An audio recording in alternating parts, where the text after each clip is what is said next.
Mac, take it away.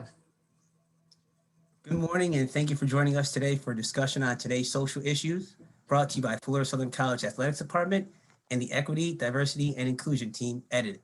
My name is Mike McAbeek, and I'm the Men's Basketball Associate Head Coach. It is my pleasure to introduce our panel and moderator. Our first panelist is Jasmine Childress, a member of the class of 2015, a four-year member of the volleyball team, and the 2015 Honor Walk student, which is an award given to a senior based on the student's academic record, campus leadership, and contribution to the college community. She's currently a PhD candidate at UC Santa Barbara in the Department of Ecology. Coaches, we have Mike Donnelly, the men's basketball head coach, and Marty Ward, the men's lacrosse head coach. Student athletes, Minnie Kim, a junior from Montreal, Quebec, and a member of the women's tennis team. We also have DeAndre Campbell, a junior from St. Louis, Missouri, and a member of the men's basketball team. It is my honor to introduce our moderator from the University of Miami, Senior Associate Athletic Director and Chief Diversity Officer, Dr. Renee Myles Payne. Thanks, Mike, and thank you all for joining us today. Welcome. And I appreciate everything that you guys are doing with Edit and starting a program like that on your campus. So every generation has moments in history that change us and shape us. And it shapes these great United States that we live in. Those moments call to us as a collective to respond and to act, especially when it's dealing with our humanity and the humanity we see with one another. But that assumes that we see everybody as human beings. And so we know that there are people that look like me, DJ, Minnie, and Jasmine. That's not always the case. Equality is not a given. Justice is not a given. So today's conversation is going to address some of these current situations, historical moments that have changed us and will shape us and hopefully shape the area in which you live. But you first must begin with yourself. So our first question to the panelists, I want to know, and I'll start with DJ and then Coach Ward. Where were you and what are your thoughts yesterday as the verdict from the George Floyd murder case came in? DeAndre, you want to go first? DeAndre and then Coach Ward. I'll go first. Oh yeah, you can hear me. Honestly, I was happy. It was a step in the right direction.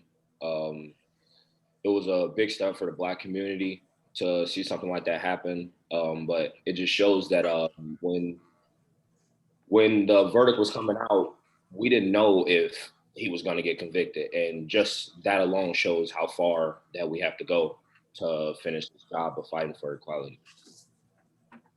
Yeah, I'll say that accountability, was the forefront with the verdict yesterday. The justice system prevailed in accountability for, the George Floyd case and the officer involved. I won't name the officer, but there's more accountability to be had. It's not just that one particular guy within the police department that maybe made a poor choice. And I think that, our entire justice system and our entire system needs that accountability towards our citizens. And we need to understand that, we're all the same people. We're all equal. We're all people just trying to survive and live a good life and, try and live that American dream we talk about. And,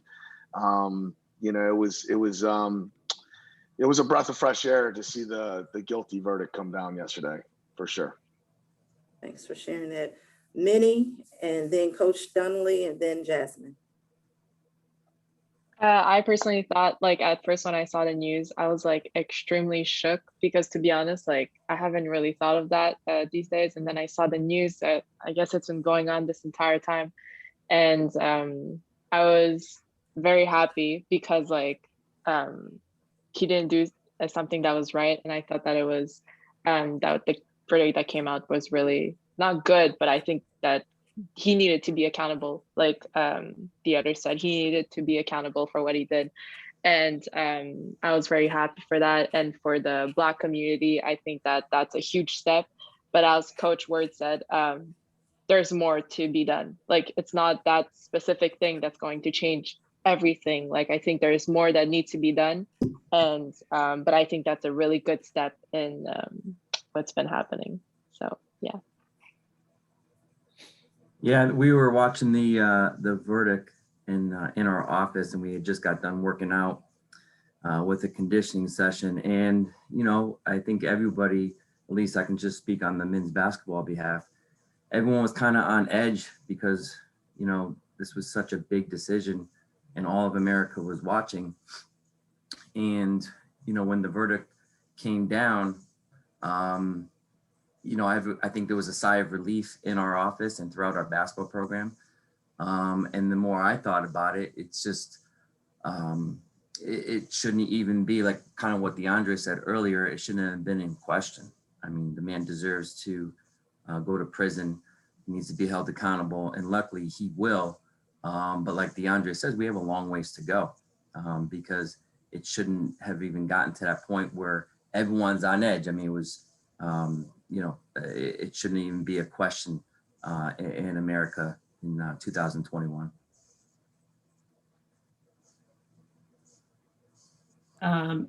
Yeah, so I purposefully wasn't watching TV because I knew that I would get my news notifications as soon as the verdict came down. And I'm trying to be a little more intentional about protecting my mental space and my well-being. I will say when I did read the words of convicted on all 3 counts, yeah, I think I breathed exactly one sigh of relief and then got the news of Ma'Khia Bryant, a 16-year-old Black girl who was shot and killed by police mere minutes before that verdict came out. And I think it just speaks volumes to what it means to live Black in America, that, you know, we can have this one token of accountability, and in the same vein, the system acts again. And I think that I wasn't happy. I'm not satisfied. I do think that an ounce of accountability was served, but I'm more concerned about the 24 misconduct reports against Derek Chauvin before he even interacted with Derek Chauvin, and why he was empowered and allowed to continue when there was a long history of misconduct by his behavior. And then I think the last thought that was sort of creeping in my mind is that I think I tuned in to the trial maybe 2 days, and both days were days that the prosecution was giving its case. And the entire time they were painting Chauvin as a bad apple, but the system works. And I just think it was really unfortunate to see, you know, it's like throwing one guy under the bus to kind of protect the system when it's the system that needs an overhaul. So yeah, I mean, I think generally I've taken to calling it my Black skepticism is on high alert today, yesterday, and moving forward. And so, yeah, I think it's very hard for me to be happy because there's so much more work to be done. Let's go deeper there, Jasmine, and then I'm gonna come to Minnie. As you look at that and you feel this sense of relief on one hand, but then you wake up and you look at the color of your skin and you know that there is still work to be done. What is it that you encourage your counterparts, your white brothers and sisters, to do in those moments when you yourself have this level of skepticism as well? Yeah, that's a really good question. And I think that I feel like I'm maybe taking a little risk, because when I feel these emotions, I oftentimes share them with my Black community and not my some of my closest friends who are white, because it's very hard for me to feel like I'm lending credit for like not being happy that accountability was served. But if I'm being honest with myself, you know, some of my housemates and my best friends here are white, and I trust them, and I think that they're sort of doing the things that I would want them to be doing. And I think it's just sort of reiterating that we're sort of moving past this acknowledgement phase of like acknowledging that this is happening and now moving into action. And so I personally don't like to receive messages from people who I'm not close to, talking about, oh, I'm thinking about you today, or oh, what's going on in this country is super horrible. And it feels very performative and as if it's satiating white guilt. Sorry, I'm going there today, everybody. I don't have any, we're going there. But those words from people who are not the closest to me in my life, that I wouldn't maybe call friends or close loved ones, that those words don't do really anything for me, but rather I know satisfy them because it's a Black person that they have in their life and they want to reach out to, and they want to make sure that their one Black friend or few Black friends know that this is on the forefront of their mind. And I don't, like, what am I supposed to do with that? So for me, I want to see action. I want to see you, whatever spaces that you hold power in, because as majority folks, like white people, white men especially, hold power no matter what space that they're in. I want to see that power being used to hold their systems, their personal systems accountable. Sorry if that's a little abstract, but no, that's good. You gave me a lot to think about, and I'm gonna ask the coaches to prepare. Just get ready, Coach Dunley, because you're and you coach a sport that is predominantly Black, and you have that responsibility to care and share in that space. And how do you handle that responsibility, and what is it that you do to make certain that you always show up for them? Well, this year has changed a lot. I've been doing this a long time, and I've always tried to just be consistent and fair when we run our basketball program.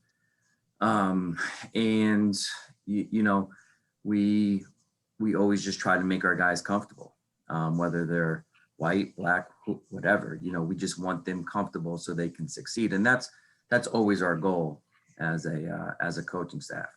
We want them to succeed academically, athletically, and socially. We want to see them grow as young men and graduate as men. That's the goal. But obviously this year, everything has changed and has opened a lot of window of opportunity to think beyond what we've always done. And we've tried to do more things as a program, but I'll just be perfectly honest, and I'm going to speak truthfully. Like last summer when everything happened with George Floyd, I was quiet. I was quiet with our team for the first few days. I couldn't process it. I didn't know if my voice really mattered to my guys. I mean, I'm a 46-year-old white guy, and I didn't know if they wanted to hear from me. And that was the wrong decision to make. A couple of guys reached out to me saying, Coach, you do so much for us, and you always are, on top of us and things like that. We need to hear from you. And that really was a huge help to me. It made me feel comfortable. It gave me the confidence to kind of open up communication lines with our players to let them know what I was thinking of. And it just was a huge eye-opening for me, because they needed to hear what my thoughts were, and they needed my support. So we've tried to do that all year, just to know that nothing has changed. We still love you guys, still support you guys, but we need to do a better job making everyone aware and just being open and communicate with our guys, because it's not all about basketball. It never has been, but even more so this year. It's just so many more things are going on that our guys need extreme. We have to have that confidence to give the support to our guys. And Coach Ward, so you're in a sport that's not predominantly, Black, or is not always diverse. So how do you manage your responsibility, even what's happening in the country with your team and outside of your team? Yeah, being a lacrosse coach is a very interesting profession. Being that it's a majority white, affluent sport, dominated by private school, stereotypical kind of white males. It can be challenging, especially coming from a background that I have, being half Native American and growing up in the inner city of Syracuse, and being a product of my environment, of diversity and culture, and trying to be a little bit, I'm a little bit of an outsider in this game, I guess, as a coach, because I didn't come from those areas of life that the stereotypical lacrosse coach would come from. So in our program here, we are really a program of consistency and trying to treat each other well all the time. And we're an open door program. And I've always been a very inclusive coach and thought about lacrosse as more of a opportunity and a vessel for some certain athletes to utilize it to get to the next level and get their education and have an opportunity to compete. We carry a big roster. We carry 67 guys, 70 guys this year when all this went down. And, we opened it up. Coach Lubes has done a great job communicating with the guys about diversity and about, backgrounds and about what we can do. And turning just communication into conversations, I think, is the key, instead of just, us putting out, say a blanket statement, or me just sending a tweet or sending a text to the team, actually having a conversation regarding that as well, and following up with players on the team that it may affect differently than our majority white population of our team. And it goes a long way, I think, for the guys. And, as a coaching staff, we're trying to just continue to be that group that turns these young men into good leaders in their community and good men when they graduate. And whether that's black, white, and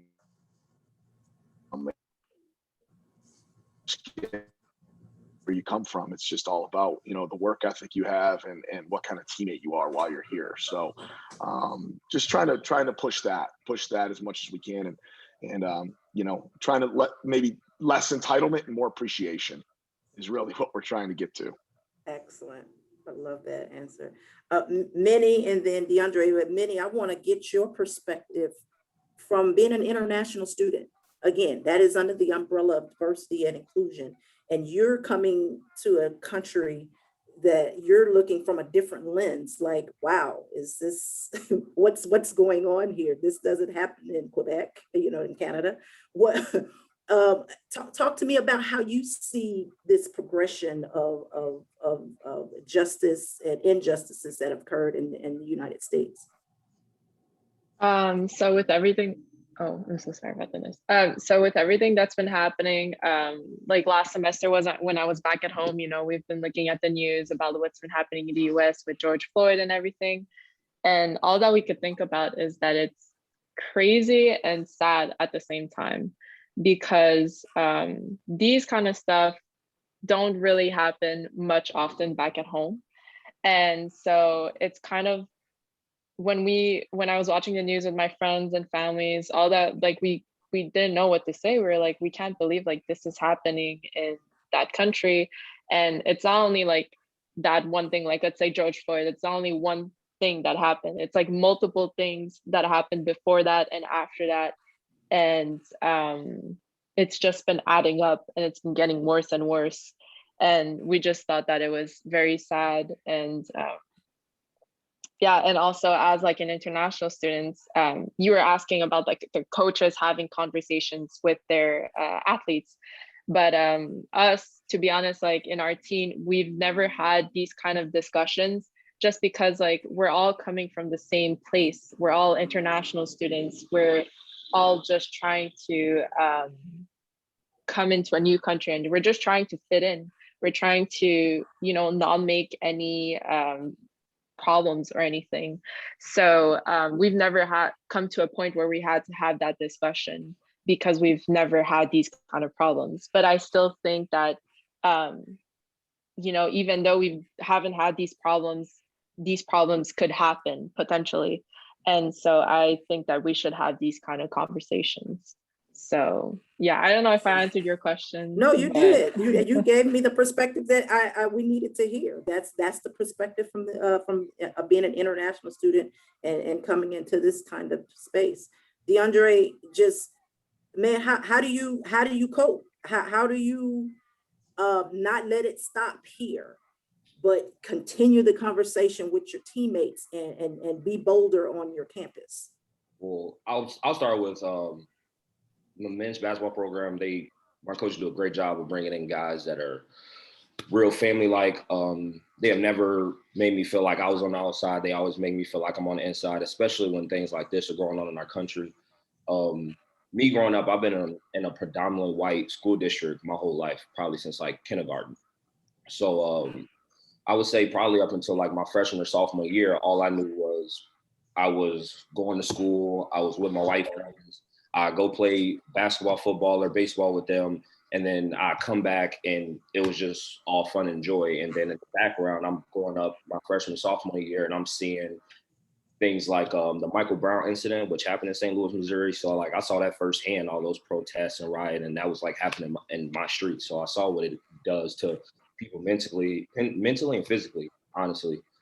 But coping with it, just making sure that I'm doing my part, that makes me feel good about myself, making sure that I know that the people around me know what's going on and trying to help them figure out what they can do to just help this fight and just help us get to the end where we feel like we have done what we wanted to do. Good. Coach Ward, I'm going to come to you and then Jasmine with this question. So why do you think this generation of students will be monumental in the changes that we see in social justice?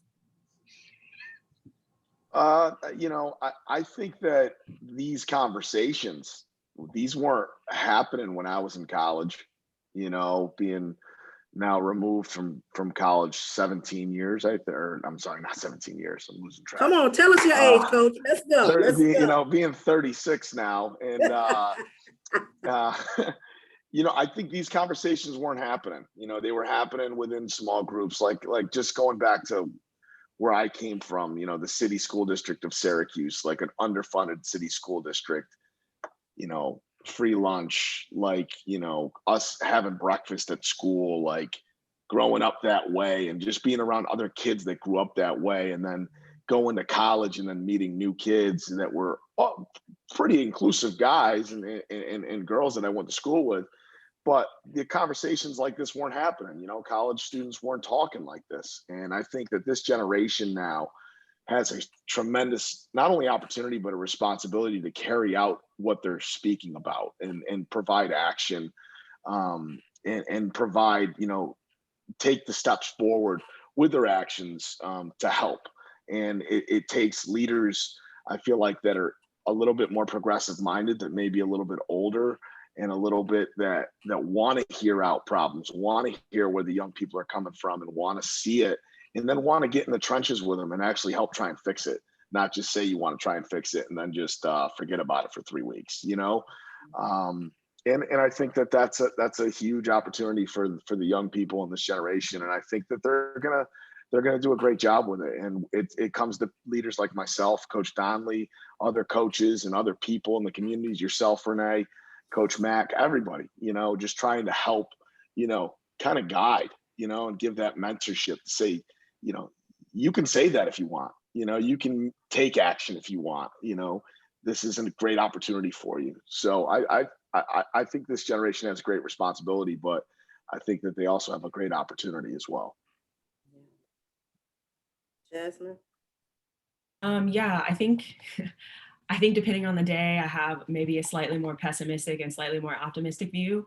I'll start with the pessimistic to end on an upbeat, but I think, to be truthful with myself, I'm not so sure that we're poised to have these monumental changes going on in the future, because I think there are a lot of things that are attributed to the technology and how instantly we can connect with somebody on the opposite side of the world thanks to these little computers in our pockets. But I think the same was said about the newspaper and about the radio and about the television. And recently I've been interacting more and more with Black elders in my life and my community, and especially some people from my family, and they just seem so tired because these are the same issues that they were fighting their whole lives. And I think every day I grow more and more understanding. I was thankful enough to have my Grammy out here with me while I was recovering from a surgery back over Christmas. And we sort of dug into these topics because she's somebody who is very outspoken and zealous and has been a very, very strong matriarchal hold in my family, but is not always vocal when it comes to these things. And I asked her why. And the answer is she's tired, whether she wants to admit that or not. And I, on day one, when I asked her that question, I was so feisty and I was like, what do you mean? Like, we're poised, like there's so much change that can happen right now if like you and me, like our generations, like band together. And like, I don't know, every day I grow more and more sympathetic to why she's tired, why our community is tired. And I think a lot of that comes from like the issues that I'm facing in my department here at UC Santa Barbara, which has been nothing short of buffoonery. We'll put that in a box for another day. But on the more optimistic side, I think I would answer that I think maybe this is different. This is the only life I've lived, and so I can't really speak for the past, but a lot of these conversations aren't just about race, but they're about, different racial, ethnic, gender, queer, religious minority, neurodivergent conversations. And I think that there's strength in numbers, and especially when we lift up our most marginalized communities, which are our Native American and our Black queer communities specifically, then, if we're elevating the most at risk of us, then we're elevating everybody. And so when I'm optimistic, I think about all of these conversations that are going around right now about justice and equity. And it's not just a racial conversation anymore. I think, we have many more people, there's still obviously a ways to go, but many more people who are sort of out and proud and willing to risk the power that they have in seeing us all move forward. And so I think that standing together as marginalized groups and as sort of a unified voice, while acknowledging that there are different nuanced issues amongst our different groups, like using that strength to sort of push forward and hopefully topple those older people who have had power for far too long. Because one thing power is really good at is keeping power, and it's going to take a really long sustained effort, I think, to sort of diffuse that power as we move forward. That's good. Coach Mike, so why is it not okay for a 46-year-old white man to be silent in this moment? Why is that not okay now? We've been silent way too long. And what I mean by that is I was sophomore in high school when Rodney King, that was 30 years ago when the Rodney King trial took place. And I thought about that yesterday. I was in baseball practice when that trial verdict was read, and we had to go. We were actually in practice, and we were scrimmaging another team, and we had to be put on our bus because they were worried about riots. And we missed an opportunity to be more organized, to be more informed, to be more vocal, to pay more attention. And I think this younger generation, Minnie and DeAndre and Jasmine, I see it as more of an update. I'm more optimistic because of them, because they are more organized, they are more vocal. Their protests say that, when all these protests and riots happened, in Minneapolis with George Floyd, I remember sitting there thinking, wow, I had no idea this younger generation was that angry. I mean, that's really what came to my mind. And I think this younger generation also has great role models. And now this is an athletic panel. Someone is like, when I was growing up, we idolized Michael Jordan. And I love Michael Jordan to death, but, I remember him saying when he was asked to be, asked about some racial, social issues, he said, Republicans buy sneakers too. And that was it. And no one pressed him on that. Look at what LeBron James has done. I mean, he doesn't get nearly enough credit for his, being an advocate on all these types of issues. Look at what Colin Kaepernick has done. We didn't have that in when I was younger. So to answer your question, that's why it's not okay. We just, it's time to have more of a say and to be more involved. And I've educated myself a lot more than I ever have over this past year. And I was a history major in college. And honestly, I was, during this whole year, everything that I've tried to do in terms of, like I said, educating myself, it's like I'm kicking myself. So how come I didn't know some of these things? Right. And that is something that, I'm going to continue to work on, not for anything else, just for my own benefit, for what I need to do to help make this place a better place in society. I love that answer. Just in some commentary with people that I've had here at Miami, and the one-on-one conversations is where it gets deep.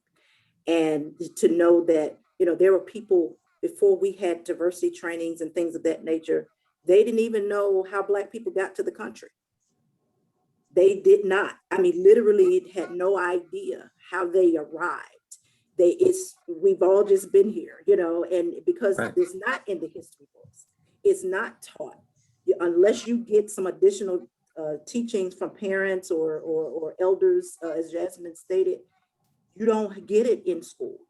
And so that can't be your only guide, that can't be your only teacher, and the media can't be your only teacher either, because you need to read, you need to engage in dialogue with people who don't look like you.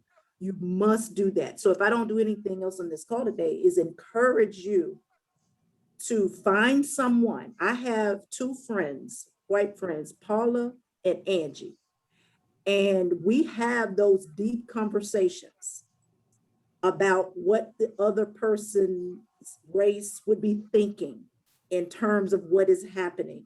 And I need that as a Black woman, as a person that works in this space of diversity and inclusion. I need to know what other people are thinking and how it makes them feel. And so Paula was like, well, it's what I'm saying, well, was he on drugs? I was like, it don't matter. He was like, Right. but me and Paula have a strong enough relationship where I can have that conversation with her and get her to the point where she sees, oh yeah, that shouldn't matter. But as a white female, that was her first reaction. Yep. So we can't be nervous, we can't get upset when those reactions come out, because you need to understand how other people think and feel. That is the only way we're going to get to a place of consensus and tolerance and work together. That's the only way that we can do this, to not get offended automatically and trust that the other person is coming from a good space and they want to be helpful. So now I'm making some assumptions here. And so there's a statement about assumptions. I won't say it on this call, but I'm going to make an assumption here that you have an Asian American background. So I don't want to just assume, am I correct? Yeah, well, my parents are from South Korea. I'm born in Canada. You're born in Canada. Yeah. So in the throes of what happened with the mass shootings that have occurred with the Asian American community, can you give us some insight into conversations that you may have had with your friends or family or anyone in terms of how that affected the injustices that have been happening with the Asian American community? Yeah, I mean, I've been seeing the news, my parents as well, and like now, because there are more and more events that are happening against Asian people because of like this entire coronavirus thing, my mom has been texting me more and more like, be careful. Like, I've seen, like, she's been looking at the news in the US, like she's already not sure if it's safe enough for me to come to the US because of everything that's been happening. And she's now even more nervous for me being in the US because of like all the events that's been happening against the Asian people. And so she's been texting me more often, like, are you okay? Are you home safe? Nah, nah, nah. And it's been sort of getting into my mind more and more. Like, it's some things that are super small, such as like the other day I was like just walking to school and like literally a car was like 2 centimeters from hitting me. I was like crossing the street and the car, I don't know if the car saw me or not, but the car was so close to hitting me. And all I could think of was like, is this because of like the anti-Asian hate and all, like, or maybe the car didn't see me, and like I was just so scared. Just like those simple small things that happen, I just get so nervous now, and I can't even imagine how Black people feel with everything that's been happening. And this has been going on every year more and more. And so yeah, that's one thing. And also I don't know, it just I haven't had a lot of conversations going into depth about everything that's been happening, but with my Asian friends and everything, we always like share posts about like, did you see this, did you see this, and we're all just so sad. Like the only thing that I can feel is I'm nervous and I'm sad, and it's just, yeah, I don't know, it's I don't That, know. meaning you've given us so many insights right there, because for coaches, understanding when in the recruiting process and all of that, that they also have to bring in these students and they have these already insecurities and nervousness just about, as an international student coming to a whole nother country. And now you tack on top of that the fear of the rebuff to anti-Asian sentiments, and something like you said, as simple as a car getting close enough to you to right, that could have changed your whole day. You may have been competing, getting ready to go to compete that day, and that may have changed your whole day. And a coach is wondering, well, why is Minnie not responding and acting, like she normally does, and plays like she normally does? Think in terms of that, coaches, and I'm gonna let you guys weigh in on this, how you are protecting, I'm saying, your student, that not just the ones who are marginalized, but all of your student athletes, in terms of how their days are and how it goes, and helping them protect that to get to the next level and to get over certain things. I'll start with you, Coach Marty. Oh, these student athletes have so much to do right now. It's unbelievable, from having to set appointments in the training room, to having to do their mandatory study hall still, do their wall, for us, do their wall ball still, sign in. We can't use a locker room. They have to do their daily COVID screens, take their temperature each day. Symptoms might hold them out. There might be quarantine situations where there's pauses and delays. It's literally stress every second for a student athlete right now. And we try and make lacrosse, or our sport, something that we can come and de-stress at, but at the same time you have to be competitive, and it's like this fine line coaches and players are still walking, trying to kind of figure out, hey, how do you balance these two things? You can't just let your student athletes just, it's okay, I know you're going through a hard time, and then you can't just crush them either and make them even more stressed out. So it's a very tough situation for student athletes, I feel like, as a coach now, and trying to alleviate some of that stress for them is difficult, but they have to go through so much even to get to practice every day. I couldn't imagine being a person of color as well and trying to navigate through social issues as well on top of all that. So. Coach Mike? Yeah, no, I agree with pretty much everything Marty just said. I just finished my 18th year as a head coach, and this was my most stressful year. So I can only imagine what it's like for our student athletes.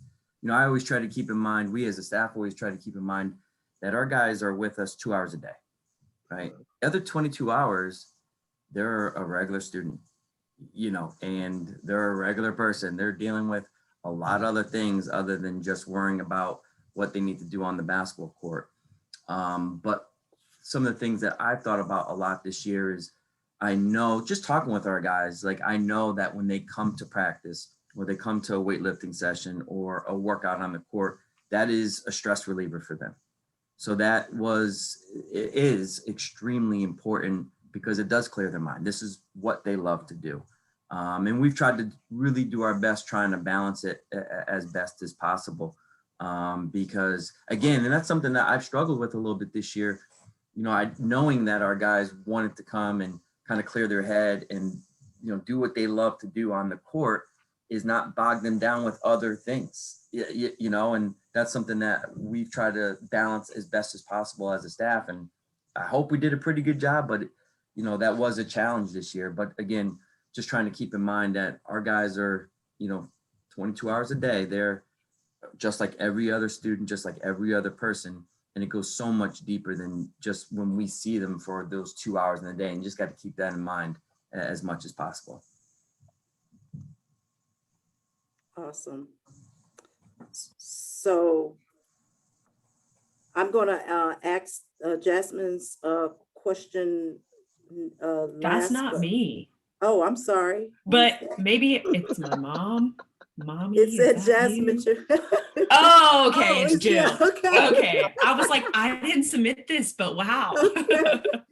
Good. Okay, Jill, I'll answer that in a second. So I'm going to ask DeAndre and Jasmine, on this notion, when you hear, the media tell the athletes to, shut up and dribble and, just do what you do in your sport.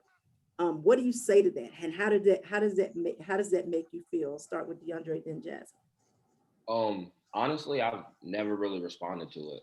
Honestly, it's always said. it was even said to LeBron James, which is crazy to see somebody say that, considering everything he's done for the Black community as an individual. Like Coach Donnelly said earlier, we have these people to look up to. So me personally, looking up to him and people like Kyrie Irving and all these NBA superstars who speak up on these social issues, I just try to take whatever they're saying and try to process it and then help other people process it so they can try to follow me. And just like you said, it has to be numbers. So just trying to get as many people on board to fight this fight is honestly the goal.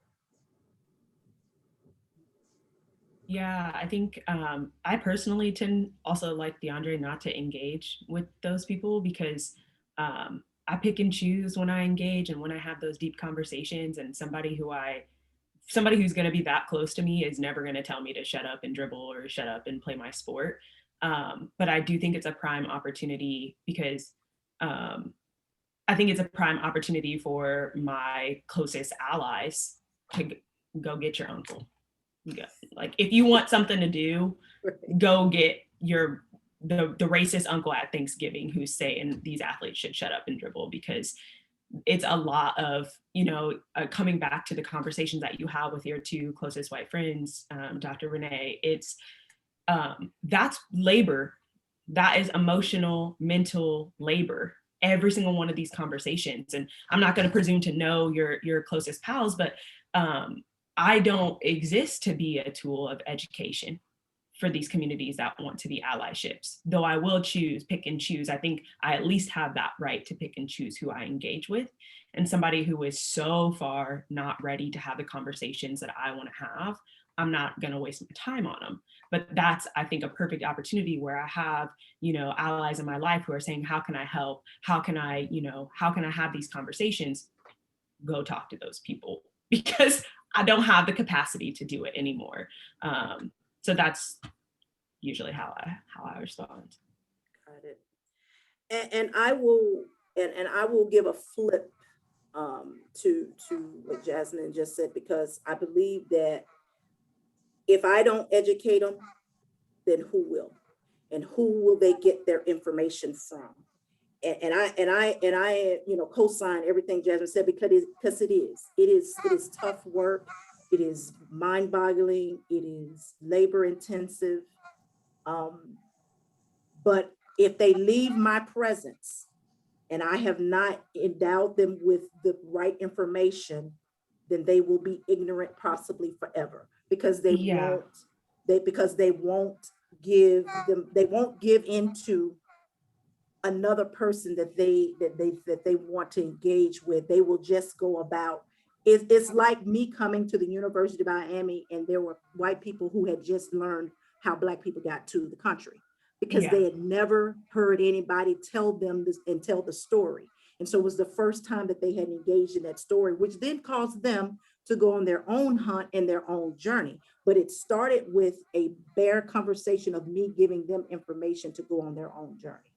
Yeah, and I think those relationships are always very nuanced because there is a fine line of developing a relationship close enough to somebody to have these conversations. But if I spent my time engaging with somebody, with all of the people who said something cross about racial justice issues, I would do nothing else and I would break. And I think that I've heard this narrative before that if you don't teach me, I won't learn. First of all, Google is free, my time is not. And that's always a great place to start. That is my candid answer, because the number of times that I've been approached to be an educational tool it's too high for me to function. I have a whole other life. But I do think that there is something to be said, so like getting eventually to Jill's questions about like the resources, there are ways to provide people with resources, but ultimately, if they are not the ones initiating this change, then if they're not willing to change and they're not willing to put in this work sort of off the court, as we say, as athletes, before it comes time to like actually have these conversations with the marginalized people in their community, whether that's Black people, then it's very hard for me to say, I'm not going to give 90% and you 10% for this education. It's got to be more, frankly, it's got to be more on the part of the people in power, whether that's 60-40, 51-49, that's a different conversation depending on your relationship with each person. But I think all too often we hear, I struggle with this daily on, if I don't say anything, then nobody will. And I think it's just unfortunate because it kind of plays into that like trope of the strong Black woman who's always going to be there to nurture and mentor and educate, and like, who's nurturing and educating and who's doing that for us? Who's telling us like, take a load off, Fanny, like you've earned it? Literally nobody. And so I just think it's something where everybody, like, going forth, like allyship is a continuous iterative process that has to be self-initiated. And yes, use the resources that you have, but use them wisely and know that, the Black people in your life are not an endless well that you can drink from, because soon, like, I have to have a little bit of water for myself. Otherwise I'm gonna die of thirst. So I've been talking a lot, so I'm gonna mute myself. I love it. No, that's good. I love it. I love it. And Jill, I would say we did One Book, One You here at the university, and we read as a university, So You Want to Talk About Race. That is a great book. I have a link to a podcast that I can't think of right now, but I will send it directly to you, which is one of the trainings that I do for people to learn about how Black people came to the country. And it was very educational for the folks who listened to it. And then I had them take a test on it too, because that's part of what I do, is the training. You need to also recall, what you learned in this. And another book is Unpacking the Invisible Knapsack. And it just goes through all of these little tools that, white people don't have to think about, but Black people do. So like a basic traffic stop. What does that mean for me always keeping my driver's license in my, in the overhead or in my cup holder or something of that nature? But we've seen that it can turn deadly. So we need to make certain that we educate ourselves, as Jasmine said, and take the onus on ourselves to do that. So Chris has just given us our 10-minute warning. I appreciate that. I want to, I guess, end with this allyship, because so Jasmine actually rolled right into the next piece that I was thinking about from an allyship standpoint. What does that mean to each one of you, and how are you, and maybe give us one thing that you're going to do to be an ally or a better ally, or something that you're already doing to be a better ally? And I'll start with Minnie. Allyship for me, it sort of means like, it might not even mean that definition, but for me, it means like standing up and being there for like a specific person, or like representing a specific cause. That's my definition of allyship, but it might not even be that. And what I could do, let's say for like for the Black community, what I have not done and what I should do is that I should, like my sister, she's been going to like those Black Lives Matter protests and all. And like me, I've been posting on Instagram, on social media about like things where I think that to show that I care about the Black community and that Black Lives Matter.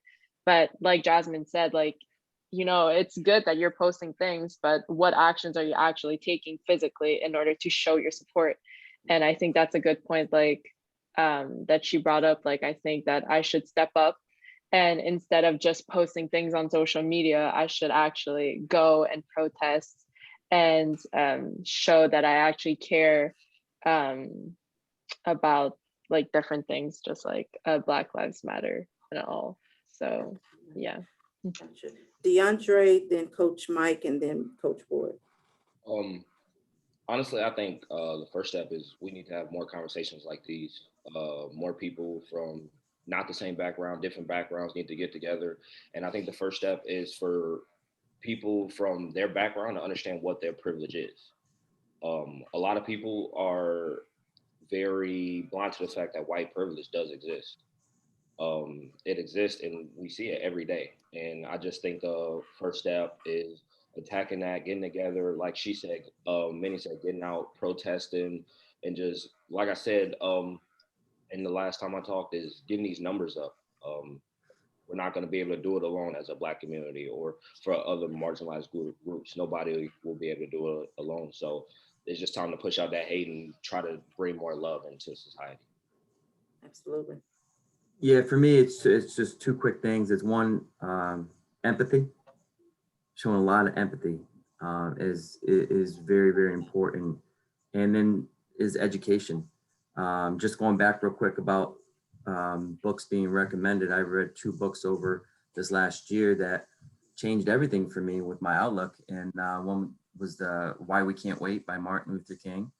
And 2 was the book autobiography by Booker T. Washington, Up From Slavery. I mean, if you read those 2 books, it changes your whole outlook.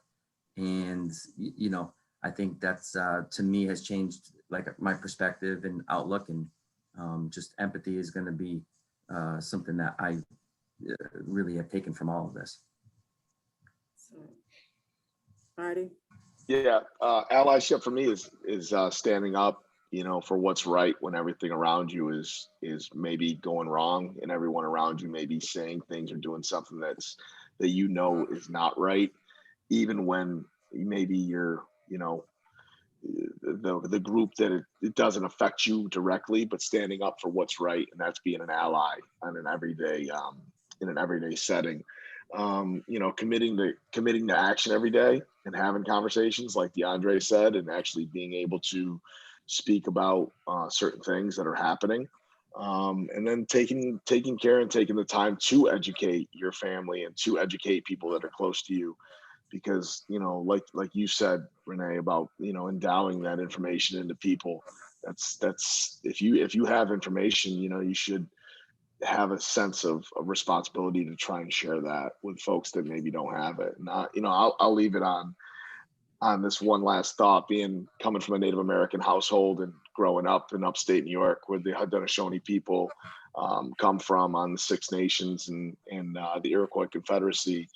My grandfather's Iroquois and Onondaga, and he always made sure, him and my uncle and my father always made sure to let me know that what we're doing, we're living on stolen land still, and we are conducting our lives on land that should be, you know, should be you should pay respect to the land every day, and you should understand where you are.